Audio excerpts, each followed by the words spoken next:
Welcome back to Unbiased, your favorite source of unbiased news and legal analysis. Welcome back to Unbiased Politics. Today is Monday, January 5th, and we are back for the first episode of 2026. It's only right that we start this year with a special report. I know that you guys have a ton of questions about Venezuela and, the capture of Nicolás Maduro, so we're going to cover it all. Before we do, I do need to tell you that I am a little sick. You've probably heard it already. It's pretty obvious. Of course, I would get sick the day before I officially returned to the microphone. So now you guys have to unfortunately listen to my deep, raspy voice for the next 40 to 50 minutes. So I'm very, very, very sorry about that. Unfortunately, I can't really do anything about it. I did the spoonfuls of honey. I've been drinking the tea. I've been trying to do what I can, but I wasn't going to miss out on my first episode back. So we are going to do our best to get through this episode because there's a lot to talk about. Now, I do want to caution you that you have to be able to understand, or at least be open to understanding, nuance to fully listen to and digest this episode. Geopolitical matters and foreign policy are incredibly complex. It's not black and white at all. So just know that going into this episode. I'll go on a few different tangents throughout the episode, though it all ties into the same story. And then by the end of the episode, you'll see how nuanced all of this really is. I'll start with the basics. Who is Maduro? Why was he taken? How was he taken?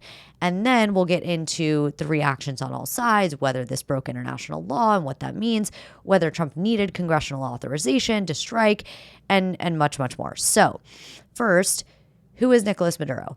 Nicolás Maduro is a Venezuelan politician and former union organizer who got to where he is today by rising through the ranks of the socialist movement led by former President Hugo Chavez. Before getting into politics, Maduro was actually a bus driver, but eventually he ended up serving as foreign minister under Chavez from 2006 until early 2013. He was ultimately appointed Chavez's vice president, and then when Chavez died shortly thereafter in 2013, Maduro assumed the office of the presidency. Now, when Chavez died in 2013, Venezuela's constitution required the vice president to become interim president and a special election to take place within 30 days. So Maduro became interim president immediately upon Chavez's death and then ran in the special election. And Maduro won that special election by about 1.5 percentage points. However, the opposition at the time did immediately launch allegations of abuse of state resources, media control, and voter intimidation, and demanded a recount. The government refused a comprehensive audit, and the Supreme Court certified the result. Keep in mind, though, at this point in time, Maduro was considered to be the rightly elected president of Venezuela. It wasn't until later that changed. Now, when Maduro assumed the presidency in 2013, Venezuela's economy was already struggling. But under Maduro, it got much, much worse. It started to just completely collapse. And when I say collapse, this is what I mean. When Chavez died in 2013, Venezuela's economy was almost entirely dependent on oil. About 95% of Venezuela's export revenue came from oil. About 50 to 60% of all government revenue came from oil. So this is to say that Venezuela's oil was the financial backbone of the entire state. In fact, the state oil company, PDVSA, is what funded government salaries, food subsidies, healthcare imports, social programs. So when global oil prices began to crash in 2014, Venezuela's main source of revenue essentially plummeted overnight. And this was catastrophic for a country that already had a weak economy and one whose entire economy is dependent on oil, because this meant there was no money for food, medicine, medical equipment, electricity, infrastructure, social programs, etc. When Venezuela's revenue fell, it didn't have any money to pay foreign suppliers for food, which then led to a food shortage. At the same time, price controls made it unprofitable for local producers to sell food, and smuggling and black markets took off. So the Venezuelan people experienced not just higher prices, but food scarcity, long lines, rationing, and eventually malnutrition. It wasn't just the food, though. As I said, there were medicine shortages that were even worse. Venezuela imported most pharmaceuticals, and hospitals relied on foreign supplies. So all of a sudden, there were no more antibiotics, cancer treatments were stopped, insulin shortages became common, doctors and hospitals couldn't access basic surgical supplies. Now, this is where sanctions kind of come in. And the reason they come in here is because the United States imposed the first sanctions on Venezuela in 2014 and 2015. And there's a misconception that these sanctions are what caused the economy to collapse. But these sanctions contributed to the inability for Venezuela to come back from what it was experiencing in its economy, but it did not cause the collapse. So the original 2014 and 2015 sanctions that the United States imposed on Venezuela were imposed in response to Venezuela's democratic backsliding under Maduro, disputed elections, the sidelining of the opposition-controlled National Assembly, allegations of human rights abuses during protests, corruption allegations against senior officials. So basically, the U.S. imposed these initial sanctions against Venezuela to pressure the Venezuelan government to act right. And since then, additional sanctions have been imposed. But the reason we have to mention these initial sanctions is because, again, these were imposed while Venezuela's economy was collapsing. So it only made things worse for the country. But it's important to remember that the worst of Venezuela's economic collapse began before U.S. sanctions were imposed. However, once those sanctions were imposed, they made the already failing system even harder to recover from because, of course, sanctions restricted Venezuela's access to international financing, limited its ability to sell oil on global markets, made it harder to import goods even when money was available. So again, sanctions didn't cause the collapse, but sanctions did tighten the constraints on a country that was already struggling. Once Venezuela could no longer rely on oil exports to bring in money, it turned to illegal activities like drug trafficking. And we'll touch more on this later in the episode because I want to get back to Maduro himself for now. I just think the history of Venezuela's economy under Maduro's regime is very important to understanding the full picture. So, as I said, Maduro was officially elected in 2013. Things really started to tank in 2014 when global oil prices drop.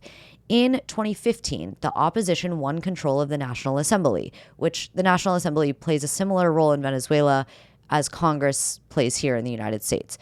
Roughly 2 years later, when Maduro was continuing to fight against the opposition in the National Assembly, he created this new constituent assembly, which basically just replaced the elected legislature with people that he wanted. Then in 2018, more election issues. Opposition candidates were jailed, banned, exiled. The election date was suddenly moved up, and Maduro, quote unquote, won that election. But a lot of countries like the United States, Canada, and the EU refused to recognize the result. And from that point forward is when Maduro is described as illegitimate by foreign governments and the majority of the Venezuelan population. Most recently, Venezuela held an election in 2024 to elect a president for a 6-year term beginning January 2025. There were two main opposition candidates running against Maduro, Edmundo Gonzalez and Maria Machado. Machado was ultimately disqualified from the race by the Venezuelan government, but Gonzalez was still able to run. And opposition groups and independent analysts said their own tally sheets and parallel counting showed Gonzalez had actually won that election by a very wide margin. But Venezuela's government-controlled National Electoral Council declared Maduro the winner with about 52% of the vote. And again, international bodies like the Organization of American States and the UN said this election did not meet international democratic standards, mainly because the results were announced with no official breakdown of vote counts from polling stations. But nonetheless, despite what these international bodies said, Maduro remained in office. And that is why most countries, world leaders, and the people of Venezuela do not call him the president of Venezuela. He's instead referred to as an illegitimate leader, a dictator, de facto ruler, autocrat, or an authoritarian leader. So that's a little bit about Maduro himself. Now let's talk about how the operation unfolded. The operation is called Operation Absolute Resolve, and it actually started months ago. As early as August, there were CIA personnel on the ground in Venezuela with the goal of gathering intel on Maduro, where he lived, where he traveled, how he traveled, what he ate, when he ate, what he wore, even the names of his pets. They were essentially just gathering any and all information that they could. Meanwhile, here in the United States, special forces were training for months for this operation. They built a replica of Maduro's compound, and they used that as practice, similar to what the U.S. troops did leading up to the killing of Osama bin Laden, which, by the way, if you have not watched the newest documentary, American Manhunt, Osama bin Laden, highly, highly, highly recommend. So while CIA personnel were on the ground in Venezuela and special forces were training for the operation here in the United States, an administration team worked in secret, holding regular meetings and phone calls and briefing the president. This team included, but was not limited to, individuals like Secretary of State Marco Rubio, Defense Secretary Pete Hegseth, CIA Director John Ratcliffe, and White House Deputy Chief of Staff Stephen Miller. As the months went on, we know that Trump repeatedly asked Maduro to step down. And we'll talk more about the why behind all of this in a little bit. But Trump's most recent attempt took place last week. Trump said he called Maduro and told him that he had to surrender, essentially, but Maduro didn't want to do that. So the order was ultimately given to carry out absolute resolve. Now, according to people familiar with the operation, Trump had approved this operation before Christmas. But at that time, it wasn't clear when exactly the operation was going to be carried out. Then, about 4 days after Christmas, the operation was supposed to be carried out, but it was called off due to weather. And that brings us to this past Friday. Late Friday night, 10:46 p.m. Eastern time to be exact, President Trump gave the order to the United States military, which launched 150 aircraft from 20 different land and sea bases. Helicopters carrying U.S. Special Forces and FBI agents flew just 100 feet over the Caribbean, while fighter jets, bombers, and drones flew above. As the helicopters entered Venezuelan airspace and got closer to Maduro's compound, they took out air defense systems in their path. They cut power in certain locations to create a blackout. And the strikes that were launched were specifically targeted military bases and a shipping port, though there was nearby damage, of course, to warehouses and cars and such. Cuban officials have said that 32 Cuban military and intelligence members were killed during the operation. It's unclear at this point how many Venezuelan citizens, if any, were killed. At 1:01 Eastern Time, 1:01 a.m. Eastern Time, or 2:01 a.m. local time, the special forces closed in on Maduro's compound. Meanwhile, back in Palm Beach, the president was watching a live feed with the team of officials, that same team from the administration that we spoke about just a few minutes ago. According to Joint Chiefs Chairman General Dan Kane, Maduro and his wife were, quote, taken completely by surprise, end quote. Maduro, though, apparently tried to escape into his steel safe room, but he didn't make it in time, and he was captured, as was his wife. As they were being taken into custody, more helicopters had arrived to help with the exfiltration, and fighter jets and drones were also there to provide overhead coverage and suppressive fire. According to Kane, there were multiple, quote-unquote, self-defense engagements as the troops were withdrawing, which led to some U.S. troops sustaining injuries, but no troops were killed, and those who were injured are stable. At 3:29 a.m. Eastern Time, the U.S. military was back over the water, and roughly an hour later, at 4:21 a.m., that's when Trump announced the operation on Truth Social. He wrote, quote, "The United States of America has successfully carried out a large-scale strike against Venezuela and its leader, President Nicolás Maduro, who has been, along with his wife, captured and flown out of the country. This operation was done in conjunction with U.S. law enforcement. Details to follow." End quote. By 4:30 a.m., Maduro was in New York. He arrived at Stewart Airport in New Windsor, which is north of New York City. He and his wife were transported to a jail later that day, and this morning they made their first court appearance in New York City, which basically consisted of the judge informing them of their charges and then pleading not guilty. And I know a lot of you were curious as to why they were taken to New York City, of all places. The answer is that when the charges were filed back in 2020, they were filed in the U.S. District Court for the Southern District of New York, which is in New York City. So once they were captured this weekend, they had to be taken to the jurisdiction where their indictments were filed. That is the only court that has jurisdiction to oversee this case. Okay, so we're going to take a quick break here to hear from the sponsors that keep the lights on. I'm going to drink some hot tea, and when we come back, we will talk about why Maduro was captured. Welcome back. Okay, before we get back into the discussion, I just want to say, if you are still here with me, thank you so much. I'm so sorry that my voice sounds like this. I know it's totally out of my control, but I can imagine for some of you it may sound a little bit annoying. So thank you so much for sticking with me. Okay, we have covered who Maduro is, how the operation was carried out, but now I want to talk about why Maduro was captured and brought to the United States. And I need you to kind of bear with me here because there are a few reasons and theories. Some require us to go a little bit deeper, so we're going to start with the surface level stuff. The basis for Maduro's capture is his indictment. Maduro and 5 alleged co-conspirators, including his wife, are facing various charges. But Maduro specifically is facing charges of narco-terrorism conspiracy, cocaine importation conspiracy, possession of machine guns and destructive devices, and conspiracy to possess machine guns and destructive devices. Now, let's pretend we're sitting in a law school classroom real quick and quickly talk about what conspiracy means. And I'm going to make this really simple. A conspiracy is an agreement between two or more people to commit an illegal act or to achieve a goal through illegal means.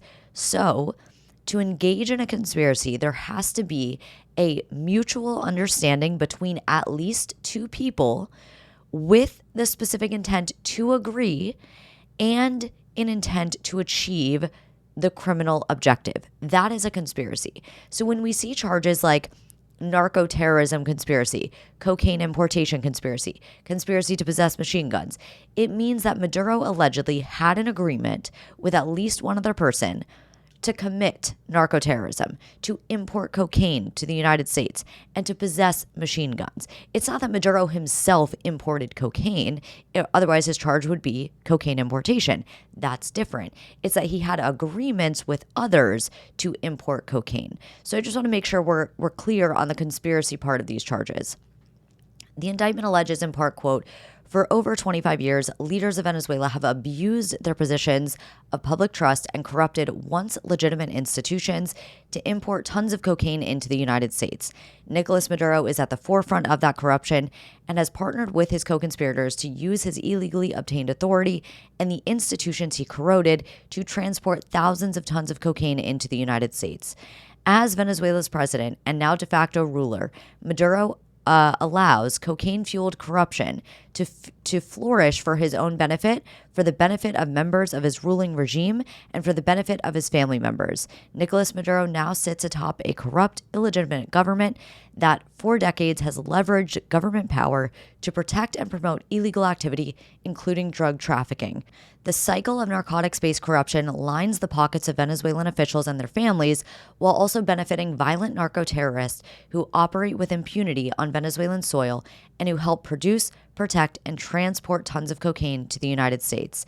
In sum, Maduro and his co-conspirators have for decades partnered with some of the most violent and prolific drug traffickers and narco-terrorists in the world and relied on corrupt officials throughout the region to distribute tons of cocaine to the United States." End quote. So the administration is basically saying that this operation was carried out because, number one, Maduro is a corrupt leader who, number two, has played a big role in importing cocaine illegally to the United States. And that's true, by the way. That's undisputed. He is corrupt and he does have his hand in drug trafficking, okay? For decades, even under President Chavez, drug networks have penetrated the highest levels of the Venezuelan state to the point now where the Venezuelan state is the cartel. So, as I said, the drug issue, it's undisputed. But there's this other question of, is there more to this than just drugs? Specifically, does this have to do with Venezuelan oil? Does this have to do with forcing a regime change? And the answer is that these are all pieces of the puzzle. The answer is not just one thing.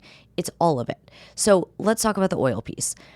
The Venezuelan government says the sole purpose of this attack was to gain control of Venezuelan oil resources, and some lawmakers and commentators here in the United States have similarly said that the administration is only trying to regain control over Venezuelan oil infrastructure and benefit American energy companies. Senator Chris Van Hollen is one of the lawmakers. He said, quote, "This has never been about stopping drugs from coming to the United States. We all support stopping drugs. This from the beginning has been about getting rid of Maduro, grabbing Venezuela's oil for American oil companies and Trump's billionaire buddies. That's what this is about. That's why Donald Trump spent so much time yesterday talking about oil," end quote.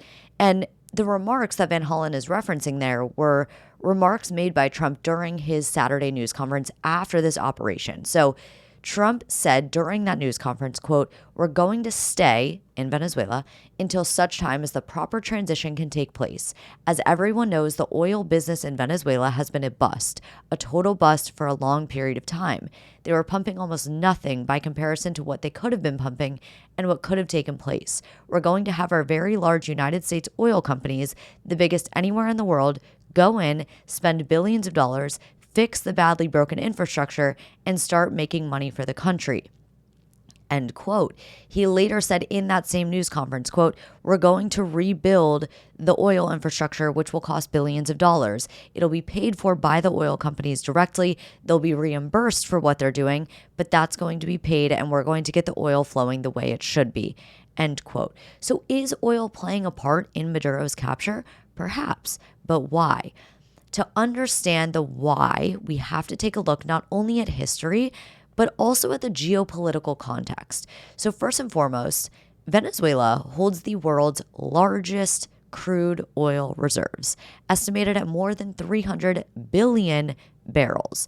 But it's important to note that not all oil is the same, okay? So some oil is easier to refine, other oil is harder to refine. Venezuela's oil is very thick and very heavy. This makes it very difficult to refine. And with oil like this, only certain refineries are capable of processing it. The United States has those refineries. So keep that in mind as we move through this. Venezuelan oil was discovered back in the 1920s. And guess who got involved right away? The United States. So much so to the point that American oil companies essentially built Venezuela's oil industry because Venezuela didn't have the infrastructure or the equipment to do so. Venezuela was a poor country at the time, but with the help of the United States, Venezuela became one of the world's top oil exporters very quickly. And because of that, Venezuela also became one of the richest countries. So fast forward to 1976 when Venezuela nationalized its oil industry and created PDVSA, the state-owned oil company that I mentioned earlier. Venezuela did this to have more control over its oil and essentially end foreign control. But the US and Venezuela were still very much working together because the United States had the refineries that Venezuela needed to process all of its oil, and that benefited both Venezuela and American oil companies because Venezuela was able to refine more oil than it would if it were only utilizing its own much less capable refineries, and American oil companies were making a profit from helping Venezuela. So the partnership worked until things started to go south. In 2003, President Chavez essentially purged PDVSA. He fired roughly 18,000 workers, including senior engineers, geologists, refinery managers, and operations specialists, and instead of replacing them with equally skilled people, he replaced them with loyalists. And what this did is fundamentally change how PDVSA functioned. It basically went from one of the most professionally run oil companies in the developing world to a corrupt, operationally incompetent company. Despite the purge, though, oil prices stayed very high between 2003 and 2013. So Venezuela's economy was fine. It didn't necessarily matter that Chavez had changed the, basically like the bones of this company. The Venezuelan government was still able to fund social programs. It was still able to import food, import medicine, etc., because oil prices were still so high. So it didn't matter how operationally incompetent PDVSA was. But when global oil prices collapsed in 2014, that is when Venezuela lost it all. And it couldn't respond to the crisis because over the last 10 years, infrastructure had broken down, funds had been spent, funds were not being saved, and PDVSA was operationally incompetent. And that oil obviously made up all of Venezuela's economy, essentially. By 2017, Venezuela's oil production fell to 20% of its total capacity. That is a massive drop. But even during this time, Venezuela was still selling the little oil it was producing to the United States. It wasn't until 2019, during Trump's first administration, that the United States imposed oil-related sanctions on Venezuela. Trump basically imposed an embargo on PDVSA to try to get Maduro to hold free and fair elections. And the sanctions that were previously imposed, because we talked about sanctions being imposed initially in 2014, those didn't work. So Trump moved on to oil, which still didn't result in free and fair elections. But what it did do is it deepened the tension between the United States and Venezuela. Now, because Venezuela's economy was collapsing and they couldn't sell their oil to the United States anymore, a few things happened. Number one, Venezuela started to rely on revenue from drug trafficking. And number two, China became the largest buyer of Venezuelan oil. And this is where geopolitical context comes in. Not only has China become the largest buyer of Venezuelan oil, but as of 2020, Iran started sending tanker shipments of fuel and refined products to Venezuela to ease their shortages and started helping in repairing Venezuela's oil infrastructure. Now, naturally, this is only deepening Venezuela's economic ties with the United States, deepening Venezuela's ties with the United States' geopolitical rivals.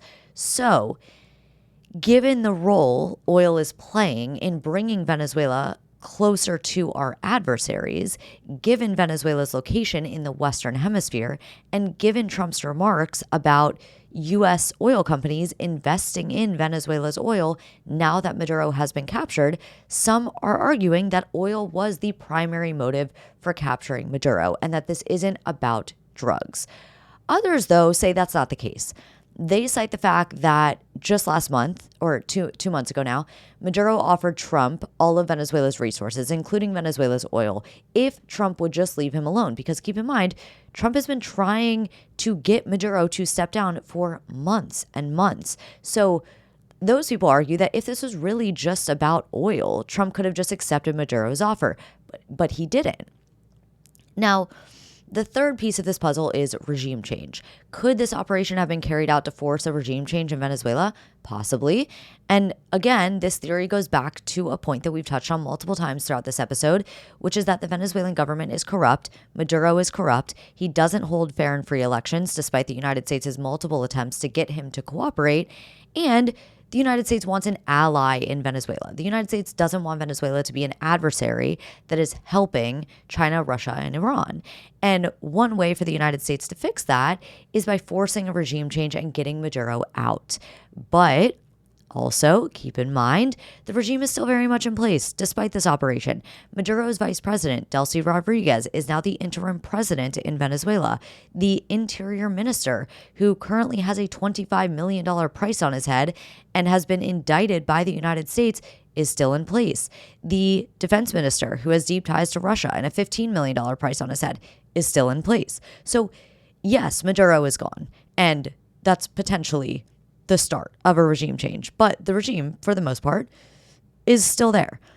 So as I've said, this is a puzzle that has multiple pieces. And the answer to the question, why was this operation carried out, is complex. It's nuanced, as are most things. What we don't know is how big or small each piece of the puzzle is. How much of a role is oil playing all of this? How much of a role is a regime change playing? How much of a role is drug trafficking playing? That's what we don't know. And unfortunately, neither you nor I are, in the briefing rooms and we just don't know the answers to those things. But it's all of those pieces. Speaking of complexities, the next question is, what are the reactions on all sides? We'll start with Venezuela. In Venezuela, most people are expressing a mix of joy and uncertainty. So the overwhelming majority of Venezuelans are celebrating Maduro's capture.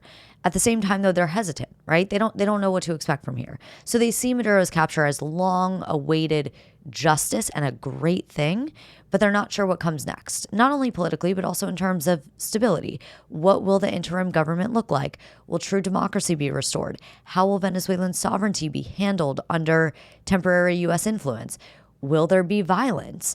All of these are questions that Venezuelans have at the moment, especially those within Venezuela. Now, there are also some Venezuelans who support Maduro and are not happy about this operation. They see this as an illegal capture, unnecessary foreign intervention. They see this as a kidnapping rather than a lawful arrest. But I do want to point out that most Venezuelans do not support Maduro. As of July 2024, Maduro had the lowest approval rating of 16 different presidents in Latin America and the Caribbean, with just 21%. The only Latin American president behind him is the president of Cuba, who had a 14% approval rating as of 2022.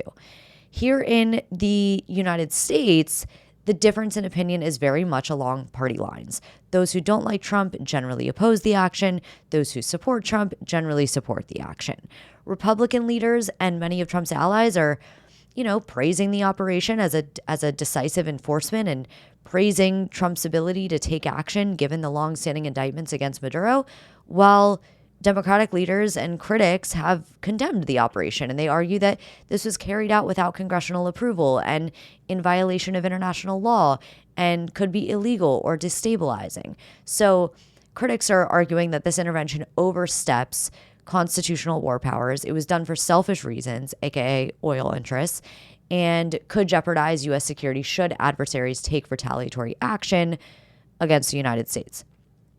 Generally, people on both sides of the aisle agree that Maduro is a terrible leader and should be replaced. But the disagreement is over how the United States got involved and how this operation was carried out. Let's take our second and final break here. When we come back, we'll talk about whether this operation broke international law and whether Trump needed congressional authorization to do it. Welcome back. The next question that we have to answer in this discussion is, did this operation break international law? And the answer is not clear. Are you surprised? The reason the answer isn't clear is because, as we've talked about in many, many episodes in the past, an argument can almost always be made one way or the other. So, under international law, states are typically prohibited from using force against another sovereign state unless they have UN Security Council authorization or the force is in self-defense after either an armed attack or an imminent armed attack. Now, we know the United States did not get UN authorization prior to the operation, so that doesn't apply here. But that leaves the self-defense exception, and that's where most of the debate is happening. Most legal experts agree that drug trafficking allegations alone don't meet the legal standard for imminent threat that would justify military force. Under mainstream international law, it's typically not enough that there are criminal indictments against someone or drug trafficking allegations, human rights abuses, disputed elections, or claims that a leader is illegitimate. So those that say that this was a violation of international law argue that, one, the United States didn't have UN authorization, and two, this was not done in self-defense after an armed attack or imminent armed attack, and therefore the operation was a blatant violation of international law. However, on the other side of the debate, some say there are legal arguments to support the legality of the operation. And their argument ties back to that imminent threat language. So they argue that large-scale drug trafficking tied to state actors, like that which Maduro was involved in, is an ongoing armed threat, and that the harm is ongoing rather than just a single pass act. Therefore, imminence is interpreted more broadly under this argument, and armed is interpreted more broadly as well. We're not talking about weapons, we're talking about potentially lethal drugs. This argument is sometimes referred to as expanded self-defense. Then, outside of the UN Charter, those that support the legality of the operation argue that the operation shouldn't be considered force, it shouldn't be considered a war. Instead, it should be considered law enforcement. So that argument relies on the idea that this wasn't force against a sovereign state, but rather the apprehension of an indicted individual, and therefore the UN's prohibition on force doesn't apply at all. Now, here's the other thing. International law is only as real as it is enforceable, right? And some of you might hear that and say, no, international law is very real regardless of whether it's enforced. And yes, that is true. But what I mean is that international law has no effect if it doesn't get enforced. In order to be enforceable, a country has to hand over its own leaders to international court. And that just doesn't happen. And that's also why we've seen various violations of international law across the globe spanning many years. Various past U.S. presidents have broken international law. President Putin, Prime Minister Netanyahu, all of these people have violated international law, but there are no real consequences. So this is to say that even if Trump did break international law in carrying out this operation, nothing will change. Maduro will stay in the United States so long as the United States wants him to. He'll still face trial. He'll still sit in the United States jail if he's eventually found guilty. So that's the international law component. But that takes us to the next question, which is, did President Trump have or did he need congressional authorization to strike? He did not have congressional authorization to strike, but did he need it? That's the real question. And again, the answer is not totally clear. Under U.S. law, only Congress has the authority to declare war, right? Right. But the president has something called Article 2 powers. Per Article 2 of the Constitution, the president is the commander-in-chief of the military. So there is an argument to be made that the president has the authority to direct the military and take military action on his own without approval from Congress. And this is an argument that's been used by every U.S. president in recent history, specifically to justify temporary and specific military strikes. President Clinton in Kosovo, President W. Bush in Yemen, President Obama in Libya, President Biden in Syria, and President Trump in Iran, Venezuela most recently, but Iran before that. Not to mention, there's something called the 1973 War Powers Resolution. The War Powers Resolution allows the president to take military action without congressional approval, but it does require the president to submit a report to Congress within 48 hours of that action. And the report has to include things like the legal basis for the action, the circumstances requiring the use of force, the scope and expected duration of deployment. But this is just a notification to Congress. It's not a request for approval. Under the War Powers Resolution, military action by the president is limited to up to 90 days without congressional approval. This is yet another basis for a president to authorize military action without Congress's approval. So did Trump need congressional authorization to strike? There's an argument to be had on both sides of that. That's a question that's been posed at various times throughout the last at least 6 administrations, and we have yet to get a clear-cut answer. Now, we have one more legal question to answer. Is it legal for the United States to capture and prosecute a foreign leader? So the Supreme Court of the United States has held that a defendant can generally still stand trial in the United States regardless of how they were brought into the United States, even if they were brought in illegally. This is called the Kerr-Frisbee Doctrine, and it says that an illegal or forcible capture does not by itself invalidate a criminal prosecution. But things obviously get a little more complicated when the defendant is a foreign leader, and then even more complicated when the United States government doesn't recognize that person as a legitimate leader. So, sitting heads of state are typically entitled to immunity under U.S. law, which shields them from prosecution while they are recognized as legitimate leaders. But U.S. courts do not decide who is legitimate on their own. The courts actually rely on the executive branch to make that determination. And in Maduro's case, the United States had already withdrawn recognition of him as Venezuela's legitimate president, even before the capture. Because of that, the administration can argue that Maduro was not entitled to this head of state immunity at the time of his capture. And once that immunity is removed, the Kerr-Frisbee Doctrine means the case can go forward regardless of how he was captured, even if that capture was illegal. Next question, why are people so worried that the United States is going to ruin Venezuela?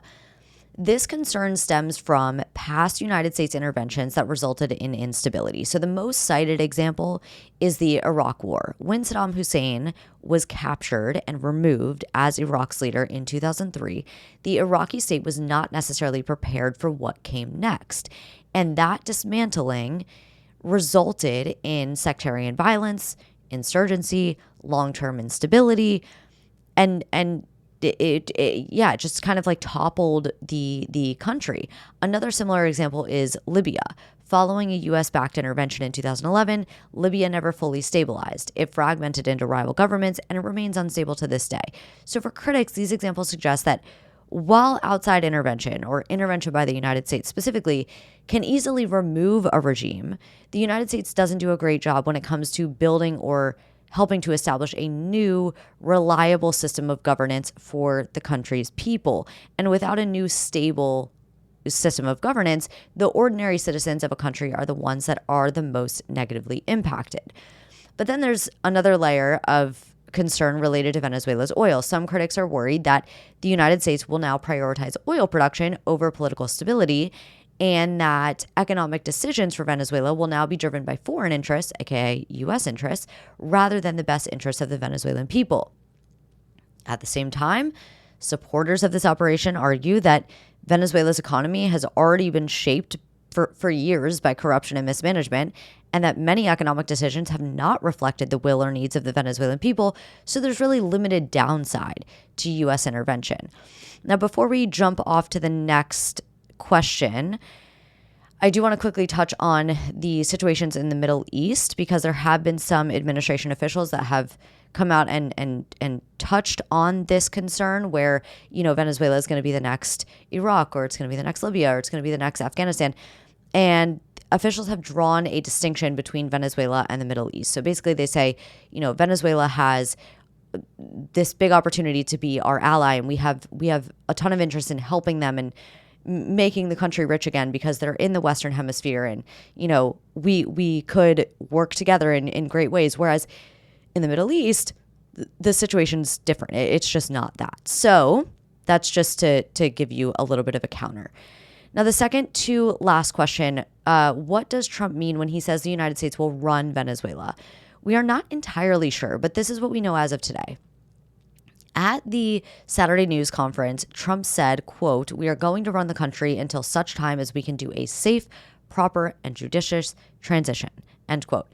The following day, Secretary of State Rubio was asked about the United States' plan to run Venezuela. And his response was essentially that the United States doesn't plan to directly govern Venezuela with boots on the ground, but would be influencing Venezuela's policy through oil sanctions, which the U.S. is already doing. Rubio also said, though, that the president does, quote, retain optionality on anything and on all of these matters, end quote. So perhaps, more happens in the future, but as of right now, according to Rubio, it's just a matter of shaping policy. As of today, Maduro's vice president, Delcy Rodriguez, is the acting president of Venezuela. President Trump has acknowledged that, she is the acting president, and she herself went on TV to tell the Venezuelan people that she is now running the country. So to answer the question, the United States is not running Venezuela in the sense that we've taken over governance, at least not yet. What the United States is doing is shaping Venezuelan policy by keeping in place this oil quarantine. And just to be clear there, in Venezuela's case, an oil quarantine refers not only to U.S. sanctions on Venezuelan oil, but also naval interdictions. And the goal is essentially to maintain the halt on Venezuela's economy until certain conditions are met that serve the best interests of the United States as well as the Venezuelan people. Whether the plan works remains to be seen. Whether the president decides to take more military action in Venezuela remains to be seen. But as of today, again, according to Rubio, when the president says running the country, he means shaping policy. And the final question, what can we expect from here? There are a few things. So number one, Maduro and his wife will remain in the United States while they await trial, which could happen later this year. It could also take longer. You never really know. In the meantime, Delcy Rodriguez will serve as the acting president of Venezuela. As of now, there will not be a special election to elect a new president because while Venezuela's constitution requires a special election if a president becomes permanently unable to serve, that provision does not currently apply to Maduro's situation. And here's why. Because of the nature of Maduro's removal and because it remains to be seen whether he'll eventually return to Venezuela, the Venezuelan Supreme Court has so far described Maduro's absence as temporary rather than permanent, and a special election is only required when there's a permanent absence. So Rodriguez will continue to serve as acting president for now, and the Venezuelan Supreme Court will be responsible for determining whether Maduro's absence remains temporary or will ultimately be declared permanent and therefore trigger a special election. As for the future of U.S.-Venezuelan relations, that remains to be seen as well. We could eventually see more military action if Venezuela does not do as the United States says, or in the best case scenario, Venezuela starts turning its economy around, helping its own people, reducing its drug trafficking, potentially becomes more of an ally for the United States, and in that case, no additional military action is taken. But again, only time will tell. As for U.S. relations with countries like Russia, China, and Iran, all three of these countries have built pretty close ties with Venezuela over the last several years, especially as the United States sanctions pushed the Venezuelan government to look elsewhere for support. So either the removal of Maduro simply weakens, our adversaries in the sense that it limits their influence in the Western Hemisphere, or it could provoke retaliation or raise tensions even more, especially if Russia, China, or Iran see this as a precedent for U.S. intervention in areas that they consider to be strategically important. In the short term, though, we'll most likely just see these countries publicly condemn what the United States did. In fact, Russia just did that today. They called the attack a fresh momentum for neocolonialism and for imperialism and called for Maduro's release. Longer term, though, it really depends on what kind of government emerges in Venezuela. It depends on how much influence the United States ends up having there. It depends on whether Venezuela moves away from those partnerships with our adversaries or continues to engage with them in some way. So again, a lot remains to be seen. All right, let's finish this episode with some critical thinking. If you're tuning into the show for the first time, this critical thinking segment is something I include at the end of almost every episode. And it's just a little exercise to get our brains going, to remind ourselves that we are fully capable of thinking for ourselves in a world where we are constantly told how and what to think. It's not meant to be too complex. It's not meant to stump you. It's just to challenge you a little bit. So my first question is for those of you who support the operation. One of the ways that the administration justifies the legality of this operation is by classifying it as law enforcement rather than force against a sovereign state. If you were responsible for drawing the legal distinction between the two, how would you do that? In other words, how would you define law enforcement and how would you define force against a sovereign state? What are their differences? Maybe there's similarities. What are they? Just kind of like analyze both of those definitions that you might come up with. This next question is for those of you who oppose the operation. When people talk about the risks of intervention, how do you balance that against the suffering that is already happening? Hunger, repression, disease, mass migration, people being forced to leave. Which feels more dangerous to you and why? And here's a challenge for everyone, regardless of where you stand. There's obviously been a lot of debate over whether the president needed congressional approval to carry out this operation. But what I want you to do is I want you to come up with 2 pros of not requiring the president to seek congressional approval and 2 pros for requiring the president to seek congressional approval. That's what I have for you today. It is so nice to be back with you. I'm so sorry about my voice. If you made it all the way to the end, thank you so much for bearing with me. I understand that this is not ideal and it probably does sound a little bit annoying. So thank you. And I will talk to you again on Thursday for just a regular news episode. It won't be a special report. We'll just kind of get caught up on everything else that is going on.